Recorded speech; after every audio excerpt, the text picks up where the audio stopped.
चलिए दोस्तों, अगला टॉपिक है हमारा गैर पारंपरिक सुरक्षा की चुनौती और आपदा प्रबंधन। ठीक है, ये टॉपिक दिया गया है। तो पहला क्या है, गैर पारंपरिक सुरक्षा क्या होती है? तो पारंपरिक सुरक्षा में केवल सीमाओं की रक्षा, मतलब गैर पारंपरिक है, यह टॉपिक दिया गया था। ठीक, पारंपरिक में मतलब क्या है? पारंपरिक में केवल सीमाओं की रक्षा और युद्ध आते हैं। ठीक है, परंपरा जैसे चली आ रही ना वैसे।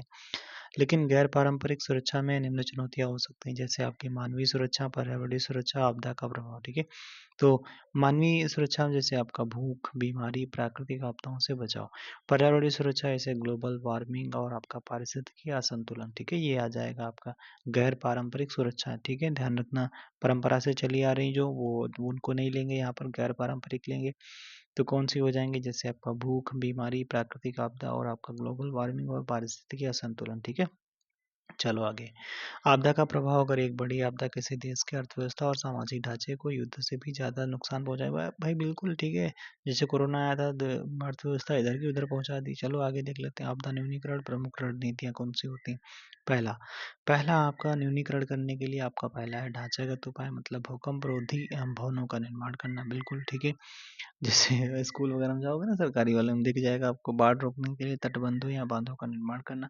गैर ढांचागत में तो ये हो गया। गैर ढांचागत मतलब क्या है? लैंड या प्लानिंग, मतलब संवेदनशील क्षेत्रों जैसे ढलानों या नदी किनारे पर निर्माण पर रोकें। अच्छा, ये गैर ढांचागत है, मतलब जो नदी वगैरह है या ढलानों या नदी के किनारे निर्माण पर रोक लगा दो भाई। हैजार्ड मैपिंग का मतलब क्या? यह पहचानना कि कौन सा क्षेत्र किस आपदा के लिए कितना संवेदनशील है, मतलब पहचानो भाई। ठीक है, जन जागरूकता क्या है? तो ये आपका समुदायों को प्रशिक्षित करना, जैसे कोई बाढ़ आ जाए या कुछ है तो आपको कैसे क्या करना है। ठीक है, आपदा प्रबंधन चक्र क्या है? इसको जस्ट अभी ऊपर भी करा था हमने। तो इसका पहले 4 चरण होते हैं। पहला होता है तैयारी, फिर होता है प्रतिक्रिया, फिर होता है पुनर्प्राप्ति, फिर होता है निवारण या शमन। ठीक है, तैयारी मतलब क्या है? आपदा से पहले की तैयारी, जैसे मॉक ड्रिल, जैसे आपको आपने मॉक ड्रिल शब्द सुना होगा, अर्ली वार्निंग सिस्टम, ये भी होता है। प्रतिक्रिया क्या होती है? रिस्पॉन्स, मतलब आप जैसे आपदा कोई आ गई तो आपदा के तुरंत बाद बचाव और राहत कार्य, जैसे एनडीआरएफ की भूमिका इसमें होती है। पुनर्प्राप्ति आपको पता है, जैसे प्रभावित लोगों का पुनर्वास और बुनियादी सेवाओं की बहाली, ये रिकवरी होती है। जैसे नहीं, रिकवरी आपको क्या, जो अर्जेंट में चीज़ें देनी चाहिए वो चीज़ें प्रोवाइड कराई जा रही हैं। निवारण या शमन, जिसे मिटिगेशन कहते हैं, भविष्य के आपदाओं के लिए जोखिम को कम करना। तो पहला क्या होगा आपका? पहला आपका ये भाई साहब कहाँ से आ जाता है, हट जा भाई। तो ये आपका आएगा पहले तैयारी, फिर प्रतिक्रिया, फिर पुनर्प्राप्ति, फिर आपका निवारण हो जाता है। ठीक, मतलब तैयारी, तैयारी हम कर लेंगे, जैसे मॉक ड्रिल वगैरह आएगा, फिर प्रतिक्रिया रिस्पांस कह देंगे, प्रतिक्रिया रिस्पांस, रिस्पांस के बाद क्या आएगा? रिकवरी, रिकवरी के बाद मिटिगेशन यानी निवारण या शमन कम करना। ठीक है, चलो। भारत में संस्थागत एवं कानूनी ढांचा अगर बात कर लेते हैं, आपदा प्रबंधन अधिनियम 2005, इसने भारत में एक प्रतिक्रिया केंद्रित दृष्टिकोण बदलकर निवारण केंद्रित, अच्छा निवारण केंद्रित बनाया है। यानी पहले क्या था, क्या प्रतिक्रिया केंद्रित दृष्टिकोण को बदल दिया, अब निवारण केंद्रित कर दिया है। राष्ट्रीय आपदा प्रबंधन योजना एनडीएमपी 2016 यह भारत की पहली राष्ट्रीय योजना है जो सेंडाई फ्रेमवर्क के लक्ष्यों पर आधारित है। कई बार सवाल पूछा जा सकता है किस पर आधारित है? Sendai framework.